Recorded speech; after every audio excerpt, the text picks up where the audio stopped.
oxuyanda sadəcə bir elm mənbəyinə müraciət etmirik ki, həmin o mənbə vasitəsilə var olan Allahı dərk edək. Əlbəttə ki, müqəddəs kitab var olan Allah haqqında məlumat verir.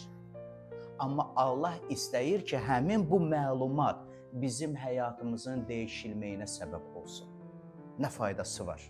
Allah haqqında bütün elmə malik olaq, amma ürəyimizdə Allahın bizə müqəddəs kitab vasitəsilə verdiyi nəsihətə xor baxaq, diqqət verməyək, əhəmiyyət verməyək. Nə faydası var?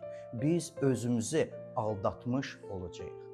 Təəssüf olsun ki, bəzi insanlar Məsih İsa'da Allahın məhəbbətini aşkar edir, dərk edir, qəbul edir, amma sonra həyatında nə baş verir?